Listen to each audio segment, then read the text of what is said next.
그해 여름은 유난히 뜨거웠다. 논두렁 사이로 지친 바람이 흘러들고 마을의 느린 풍경은 시간마저 눌러앉힌 듯 고요했다.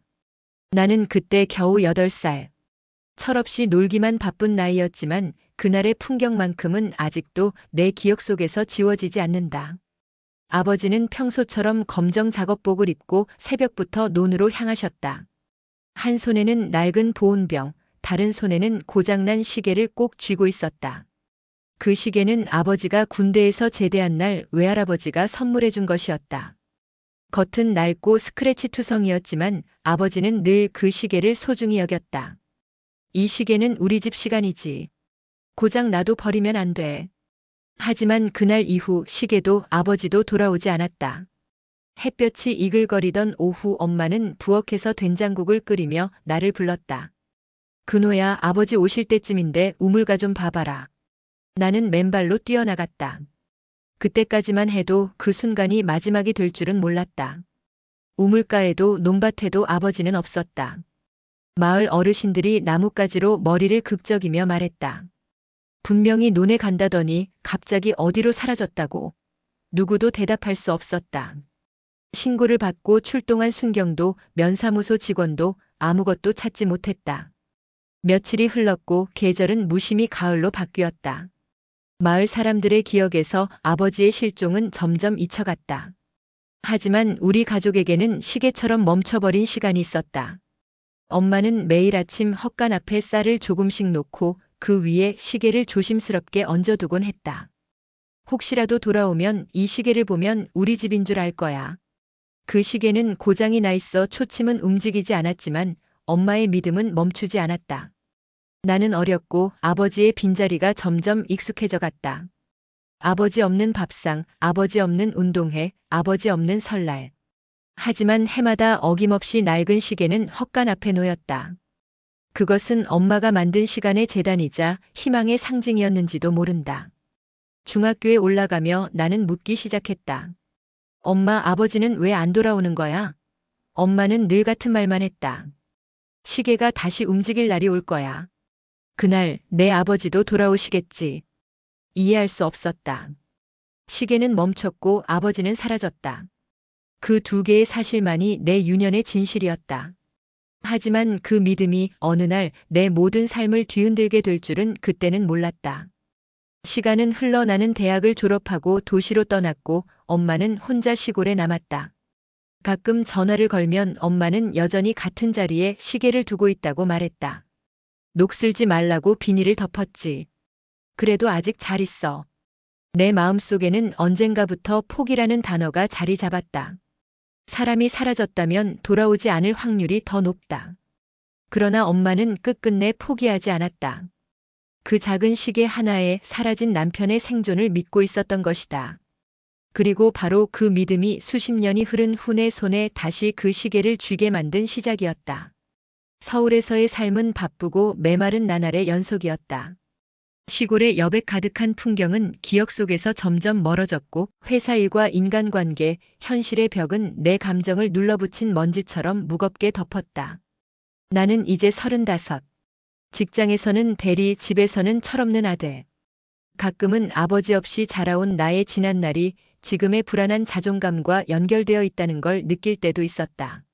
하지만 그런 생각을 떠올릴수록 더욱 무감각해졌다. 어차피 사라진 사람인데 뭐 어쩌겠어. 어머니는 아직 시골집에 계셨다. 전화를 걸면 늘 시계는 잘 있다는 말부터 하셨다. 어떤 날은 그 말이 부담스러워 전화를 피하기도 했다. 하지만 한편으로는 그 시계가 어머니의 삶을 지탱해주는 유일한 시간 장치가 아닐까 생각되곤 했다. 그날도 평범한 주말 오후였다. 커피 한 잔을 들고 낡은 책방 거리를 무심히 걷고 있었다. 서울 청계천 근처. 재개발되지 않은 구역 한켠에 아직도 남아있던 중고 골동품 시장. 정말 별걸 다 파네. 문득 한 노점상 앞에서 발길이 멈췄다. 녹이 쓴 고서, 흑백 필름 카메라, 금속 장신구들, 그리고 바로 그곳. 작은 유리 진열함 속에 오래된 시계 하나가 놓여 있었다. 얼핏 보기에도 낡고 고장난 시계. 그러나 내 시선은 이상하리만치 그 시계에서 떨어지지 않았다. 은색 본체, 거뭇한 가죽줄, 깨진 유리, 그리고 바늘이 멈춘 시각 2시 47분. 나는 이상하게도 이 시계를 들어보고 싶다는 충동을 느꼈다. 손을 뻗었다. 노점상의 허락을 받고 조심스럽게 시계를 들어올린 순간 시계 뒷면에 새겨진 이니셜이 내 손끝에 닿았다. S, J, K. 세 글자.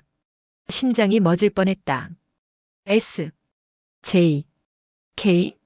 설마. 나는 순간 몸이 굳어버렸다.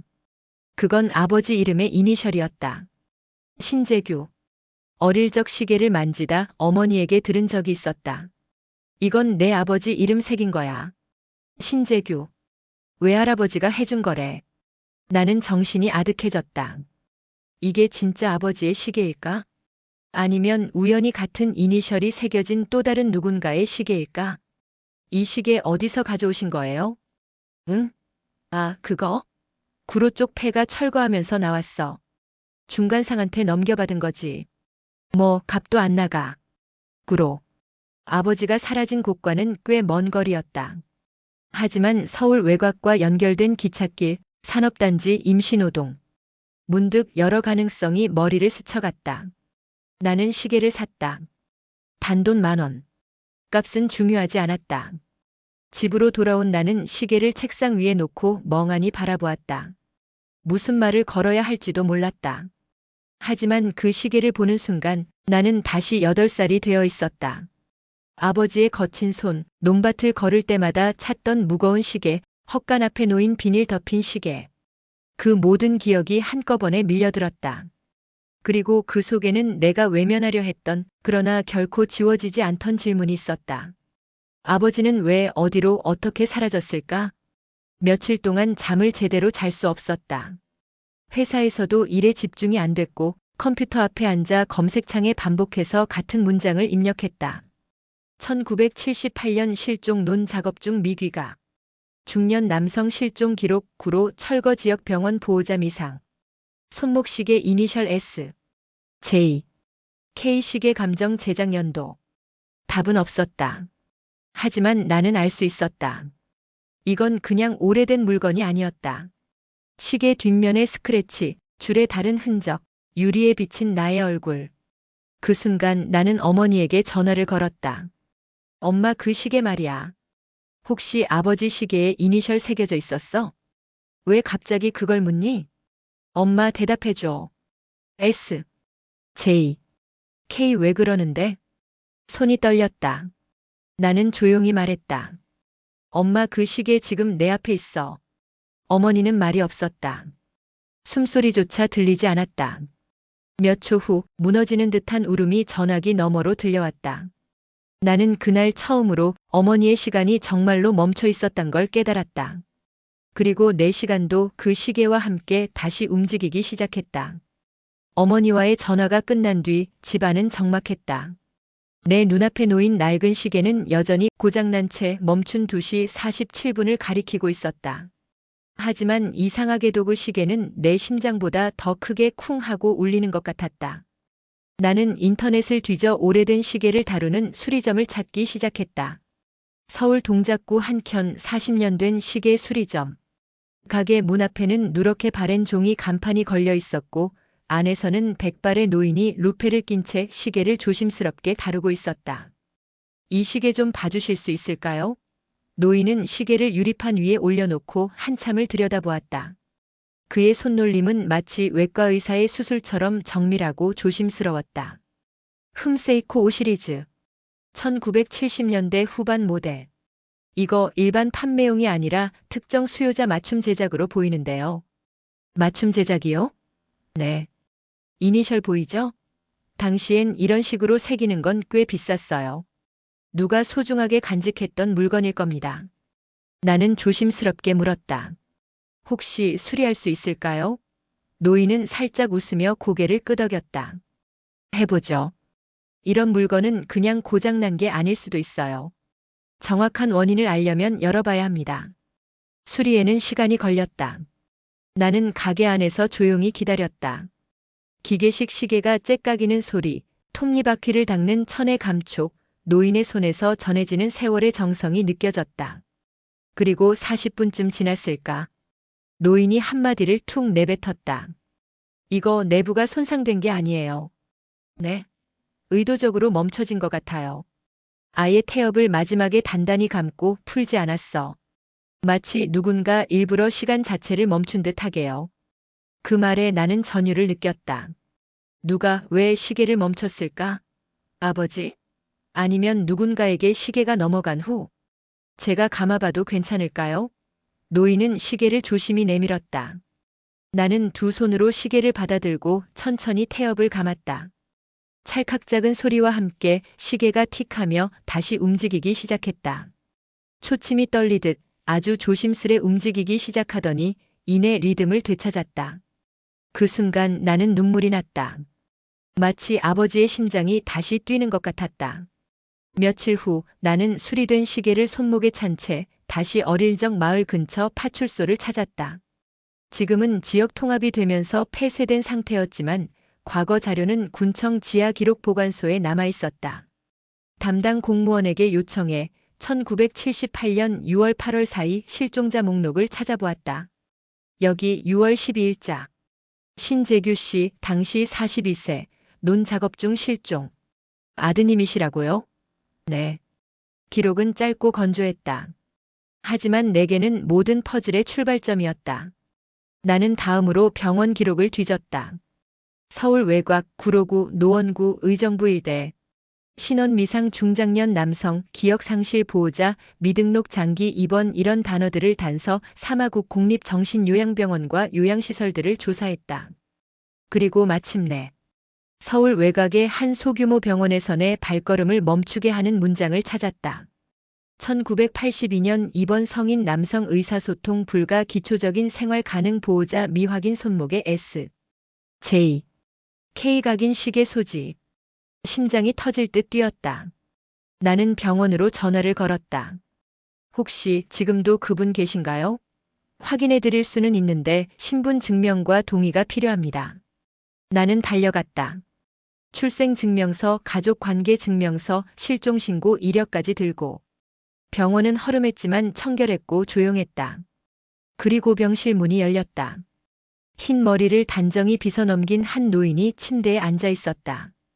그는 멍한 눈으로 창밖을 바라보고 있었고 몸은 말라 있었지만 손은 여전히 단단해 보였다. 나는 다가가 앉았다. 그의 손목을 살폈다. 텅 비어 있었다. 혹시 시계 어디 있나요? 간호사가 말했다. 기억은 없으시지만 이 물건은 절대 손에서 놓지 않으셨어요. 그리고 책상 서랍에서 꺼내온 그것은 내가 중고시장서 샀던 시계와 동일한 것이었다. 하지만 이건 진짜였다. 내가 샀던 건 단지 복제품. 누군가 그 시계를 본따 만든 짝퉁이었던 것이다. 진짜는 이분 손에 있었다. 나는 떨리는 목소리로 말했다. 아버지 맞으시죠? 노인은 나를 물끄러미 바라보다가 갑자기 눈가를 붉혔다. 그의 입술이 미세하게 움직였다. 근호야. 근호야. 그 한마디가 모든 시간을 무너뜨렸다. 마치 금이 간 유리창을 조용히 두드리듯 아버지의 목소리는 너무도 작고 느릿했지만 그 안에 담긴 무게는 내 심장을 단번에 흔들어 놓았다. 나는 얼어붙은 듯 고개를 들 수가 없었다. 한참을 흐느끼며 엎드린 내 머리 위로 아버지의 마른 손이 조심스럽게 얹어졌다. 손끝이 떨리고 있었지만 분명히 기억하고 있었다. 그 작은 손길은 어릴 적 내가 자전거를 타다 넘어졌을 때 피 묻은 무릎을 감싸주던 그 아버지의 손과 똑같았다. 병실에 햇살이 들었다. 오래 닫혀있던 시간의 문이 조금씩 열리고 있었다. 나는 천천히 조심스럽게 아버지와 마주 앉았다. 간호사는 조용히 병실을 비워주었다. 아버지 어디 계셨어요? 왜 그때 돌아오지 않으셨어요? 아버지는 한동안 말이 없었다. 그리고 고개를 천천히 돌리더니 창밖을 바라보며 아주 낮은 목소리로 말했다. 폭우가 왔지. 기억은 단편적으로 떠올랐다. 그날 논에서 일하다가 갑자기 내린 폭우. 작업 도중 미끄러져 작은 둑 아래로 떨어졌고 머리를 부딪히며 의식을 잃었다고 했다. 깨어난 곳은 낯선 병원. 이름도 기억도 없었다. 입고 있던 옷은 더러웠고 주머니 속에 남아있던 건 손목시계 하나뿐. 이게 나라는 걸 알려주는 유일한 거였지. 하지만 신원 조회는 실패했고 병원은 보호자를 찾지 못한 채그를 무연고 환자로 분류했다. 구로 일대의 요양시설로 옮겨졌고 시간은 그 안에서 흘렀다. 병이 깊어지면서 말수는 줄고 기억은 점점 과거의 안개 속으로 사라져갔다. 누군가가 날 찾고 있다는 생각, 그건 꿈처럼 느껴졌어. 나는 숨죽여 아버지의 이야기를 들었다. 어떤 장면은 또렷했고 어떤 기억은 찢긴 사진처럼 어긋나 있었다. 하지만 하나만은 분명했다. 아버지는 결코 우리를 잊지 않았다는 것. 매일 시계를 봤지 바늘이 안 움직이더라도 그 시계 안에 내 얼굴이 있었어. 그 말에 나는 다시 고개를 떨궜다. 어릴 적 시계를 만지작거리며 아버지를 기다리던 그날들이 주마등처럼 스쳐갔다. 며칠 뒤 나는 어머니를 모시고 병원으로 향했다. 기차 안에서 어머니는 아무 말이 없었다. 손에 작은 보자기만 꼭 쥐고 있었다. 그 안엔 헛간 앞에 놓아두던 그 시계가 있었다. 녹슬고 깨진 유릭 하지만 언제나 기다림의 증거였던 그것. 병실 문을 열자 아버지는 고개를 들고 어머니를 바라보았다. 잠시 두 사람은 서로를 확인하듯 숨도 쉬지 않고 눈을 마주 보았다. 재규 씨. 어머니의 입에서 새어나온 그 이름. 그리고 아버지의 떨리는 눈동자. 문자야. 그 순간 멈춰있던 두 개의 시계가 동시에 다시 움직이기 시작했다. 그날 밤 병원 침대 옆에서 어머니는 조용히 울었다. 하지만 그 울음은 슬픔이 아니라 기다림이 끝났다는 안도의 눈물이었다. 나는 조용히 복도에 나와 수첩에 무언가를 적기 시작했다. 기억은 사라질 수 있어도 기다림은 기억을 되살린다. 이제 남은 건 찢긴 시간의 조각들을 천천히 꿰매는 일이었다. 아버지가 집으로 돌아온 날 마을 입구엔 바람 한 점 없었다. 어머니는 고요한 새벽에 고무신을 꺼내 신었고 나는 천천히, 아주 천천히 아버지를 부축해 오래된 대문을 넘겼다. 마당 한켠 헛간 앞에는 여전히 작은 평상이 놓여 있었다. 그 위에 놓였던 비닐에 쌓인 시계는 더 이상 그 자리에 없었다. 대신 어머니는 조용히 시계를 꺼내 아버지의 손목 위에 차주었다. 이제 다시 돌아왔으니 이걸 차야지. 아버지는 시계를 내려다보았다. 시간은 이미 다시 흐르고 있었다. 초침은 작지만 또렷한 리듬으로 움직이며 47년이라는 침묵을 하나씩 깨어내기 시작했다. 재회는 기적이었지만 그 안엔 미안함과 후회가 함께 있었다. 아버지는 밤마다 혼잣말을 하며 잠에서 깼다. 근호야 아버지가 미안하다 미안하다. 어릴 적 운동회 때 아버지를 찾던 내 모습, 겨울날 떨면서 시장에서 어머니를 기다리던 날 그 모든 기억들이 아버지의 손끝을 흔들고 있었다. 나는 조용히 손을 내밀었다. 아버지, 이제 됐어요. 잊으려고 해도 잊히지 않았던 건 그만큼 우리가 아버지를 사랑했다는 뜻이에요. 그 말에 아버지는 처음으로 눈을 감고 웃었다. 며칠 후 작은 마을 회관에서 조촐한 식사가 열렸다. 주민들은 아버지를 둘러싸며 손을 잡았고 정말 살아계셨다고요? 이게 무슨 일이래 이렇게 다시 보게 될 줄이야 연신 눈시울을 붉혔다. 어머니는 말없이 국을 푸고 밥을 뜨며 손님들을 맞이했다. 그러다 잠시 멈춰서서 가만히 아버지를 바라보았다. 그 눈빛엔 책망도 안타까움도 그리고 무엇보다 깊은 안도의 감정이 섞여 있었다. 며칠이 지나고 나는 아버지와 함께 마을 뒷산에 올랐다.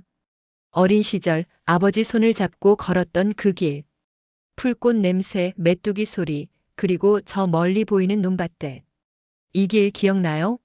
아버지는 고개를 끄덕였다. 가끔은 꿈에 나왔지. 어렴풋이 누군가를 데려다 주던 길. 나는 그 말이 무슨 뜻인지 알 것 같았다. 기억은 사라져도 몸은 길을 기억하고 있었던 것이다. 사랑했던 사람들의 발걸음이 새긴 길, 그 길은 쉽게 지워지지 않는다. 그날 저녁 어머니가 한 통의 편지를 내밀었다. 이건 내 아버지가 떠나기 전날 내 몰래 써두었던 편지야. 그땐 무슨 뜻인지 몰랐는데 이제야 왜 남기셨는지 알겠더라. 편지를 펼치자 삐뚤빼뚤한 글씨가 눈에 들어왔다. 근호야. 혹시라도 아버지가 너 곁에 없게 되면 시계를 꼭 지켜다오. 그건 아버지의 시간이고 너와 엄마를 향한 내 마음이란다. 언젠가 이 시계가 다시 움직일 날이 오면 그땐 꼭 다시 너희 곁에 있을게. 사랑한다. 아버지가. 나는 끝내 그 편지를 다 읽지 못했다. 눈물이 앞을 가렸고 편지는 조용히 가슴속으로 흘러들었다. 이후 아버지는 점차 일상으로 돌아왔다. 말수는 적었지만 매일 아침 시계를 닦았고 어머니와 나란히 밥상을 마주했다. 그리고 어느 날 나는 그 시계를 내 손목에 차게 되었다. 이제 너의 시간이야. 아버지는 짧게 말했고 그 말 한마디는 아버지의 삶 전체보다 깊었다. 그날 이후 나는 매일 아침 시계를 확인하며 하루를 시작했다. 시계는 여전히 작고 조용한 소리를 냈지만 그 속엔 47년의 기다림, 사랑, 그리고 다시 이어진 가족의 시간이 담겨 있었다. 아버지가 집으로 돌아온 지 어느덧 2계절이 지났다. 여름이 끝나고 가을이 왔으며 지붕 위 감나무 가지에는 둥근 감이 주황빛으로 물들기 시작했다. 이제 아버지는 마당 의자에 앉아 햇볕을 쬐는 것이 하루 일과가 되었다. 어머니는 김장을 담그고 나는 휴가 때마다 내려와 가족과 조용히 식탁을 마주했다. 많은 것이 변했지만 어떤 것들은 그대로였다. 작은 평상, 찢어진 바람벽지, 그리고 시계. 아버지의 손목에선 여전히 그 오래된 시계가 시간을 새기고 있었다. 근호야, 이거 한번 봐라. 어느 날 아버지는 시계를 풀어 내게 건넸다. 고쳤던 시계 말이야. 뒤를 열어보면 뭔가 적혀 있을 거다. 나는 조심스레 뒷면을 열었다. 거기엔 이니셜 아래 어렴풋한 글씨가 새겨져 있었다. 다시 만나자, 시간을 건너서. 나는 한참 동안 말이 없었다. 그 짧은 문장이 모든 시간을 설명해주고 있었다. 아버지는 그 말대로 돌아왔고 우리 가족은 다시 시간을 함께 살고 있었다. 어머니는 요즘 손글씨로 일기를 쓰기 시작했다. 기억이 흐려질까봐 이제라도 좀 적어놔야지. 노트 첫 장에는 이렇게 적혀 있었다. 1978년 여름. 남편이 사라졌다. 2025년 봄. 돌아왔다. 시계는 멈췄지만 기다림은 멈추지 않았다. 나는 그 글을 읽으며 어머니가 흘려보낸 47년의 계절을 떠올렸다. 시계가 멈춘 자리에서 매일 비닐을 덮고 먼지를 털어내며 마치 내일 돌아올 사람처럼 준비했던 그 살. 그건 단지 희망이 아니라 사랑이었다. 가을의 끝자락, 나는 다시 서울로 올라가기 전날 아버지와 긴 산책을 했다. 길을 걷다 말고 아버지가 물었다. 근호야, 넌 왜 그 시계를 찾았을까? 나는 잠시 멈췄다. 아버지를 잊지 못했어요. 그런데 왜 찾으려고 하지 않았지? 두려웠어요. 혹시 돌아와도 우릴 기억 못하시면 어쩌나, 이미 세상을 떠나셨으면 어쩌나. 아버지는 고개를 끄덕이며 말했다. 그래, 나도 기억이 돌아오면 내가 날 외면할까 두려웠다. 우리는 둘 다 서로가 서로를 두려워하고 있었던 것이다. 하지만 우리는 결국 다시 만났다. 집으로 돌아가는 기차 안, 나는 아버지가 준 시계를 손에 쥐고 있었다. 가끔 귀에 대보면 틱, 틱, 틱 소리가 아주 작게, 하지만 확실하게 들려왔다. 그 소리는 내게 말하고 있었다. 지금 이 순간도 우리는 함께 시간을 걷고 있다. 겨울의 입김이 유리창에 내려앉은 어느 날 아버지는 조용히 나를 불렀다. 근호야, 내 방에 잠깐 와볼래? 나는 말없이 방으로 들어갔다. 아버지는 작고 오래된 나무 상자를 내밀었다. 그 속에는 가족사진 한 장과 노란 편지 봉투, 그리고 아주 낡은 공책 한 권이 있었다. 이건? 아버지는 미소 지으며 말했다. 내가 기억을 되찾고 너희 얼굴이 떠오르기 시작했을 때부터 조금씩 써둔 거다. 혹시 또 잊어버릴까봐. 나는 공책을 펼쳤다. 삐뚤빼뚤한 글씨였지만 그 안엔 지난 47년 동안 아버지가 말하지 못했던 마음과 사연, 그리고 꿈이 가득했다. 첫째 날. 어떤 젊은이가 나를 바라봤다. 익숙한 눈동자였다. 이름이 떠오를 듯 말 듯했다. 셋째 날. 손목에 차인 시계가 다시 움직였다. 나는 아마 다시 살아나고 있는 것 같다. 74번째 날. 근호야, 내가 내 이름을 불러주었다. 그 순간 모든 시간이 되돌아왔다. 나는 조용히 책장을 덮고 아버지를 바라보았다. 아버지, 이제는 우리가 아버지 시간을 지켜드릴게요. 아버지는 그 말에 아무 말도 하지 않았다. 그저 고개를 천천히 끄덕였고 작은 웃음을 지어 보였다. 그날 밤 나는 처음으로 아버지와 함께 별을 보며 이야기를 나눴다. 별빛 아래서 우리는 침묵했지만 그 침묵은 오랜 세월의 공백을 하나하나 메우고 있었다. 며칠 뒤 나는 다시 서울로 돌아가기 위해 짐을 쌌다. 어머니는 장독대 옆에서 묵은지 한 포기를 꺼내 싸주셨고 아버지는 대문 앞까지 나와 나를 배웅했다. 근호야. 네. 잊지 마라. 지금 우리가 살아있는 건 서로가 서로를 잊지 않았기 때문이야. 나는 말없이 고개를 숙이고 그 손을 꼭 잡았다. 그 손엔 47년 동안 멈춰 있었던 시간의 온기와 무게가 고스란히 담겨 있었다. 기차가 출발하고 나는 좌석에 앉아 아버지가 남긴 시계를 손에 쥐었다. 초침은 여전히 조용히 움직이고 있었다. 그리고 그 속삭임은 마치 내 마음속에서 이런 말을 건네고 있는 듯 했다. 지나간 시간도 잃어버린 날도 사랑이 있다면 다시 시작될 수 있다.